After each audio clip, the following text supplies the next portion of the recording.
একটা স্বপ্ন নিয়ে মিয়ানমারের ইয়াঙ্গুনে পা রেখেছিল বাংলাদেশ নারী ফুটবল দল। সে স্বপ্ন বাস্তবায়নের আভাস মিলেছিল গত মাসে জর্ডানে ত্রিদেশীয় সিরিজে। শক্তিশালী ইন্দোনেশিয়া ও স্বাগতিক জর্ডানের বিপক্ষে ২ ম্যাচে ড্র করার পরই নিজেদের সামর্থ্যে আস্থা তৈরি হয়েছিল আফিদাদের। সাবিনা, সানজিদা, মাসুরাদের মতো নারী ফুটবলের অগ্রযাত্রায় ভূমিকা রাখাদের ছেড়েই সে সিরিজের সাফল্য আত্মবিশ্বাসী করেছিল বাটলারকে। তারুণ্য নির্ভর একটা দলকে দারুণভাবে প্রস্তুত করেছেন কোচ। শক্ত হাতে সামাল দিয়েছেন দলের মাঝে তৈরি কলহ।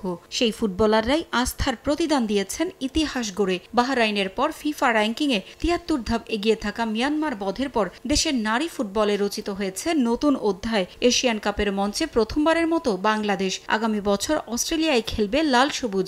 সেখানে ভালো করলে পূরণ হতে পারে বিশ্বকাপ কিংবা অলিম্পিকের মতো মঞ্চে খেলার সুযোগ।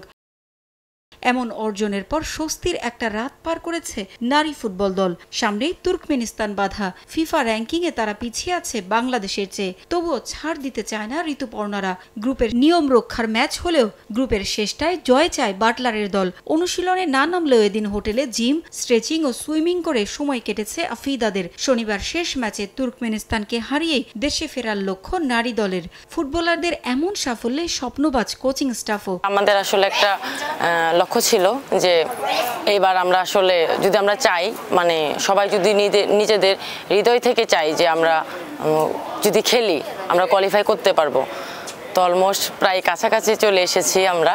এখনো একটা ম্যাচ আমাদের বাকি আছে। আমাদের এই এতদিনের যে কষ্ট মেয়েদের বা আমরা যে এতদিন ধরে জার্নি করছি সেটারই একটা ফসল। আমরা একটা হিস্টোরি করেছি, তো এটা আমাদের আরেকটা ম্যাচ আছে, তো আমরা এই ম্যাচটাকেও অনার করছি, গুরুত্ব দিচ্ছি।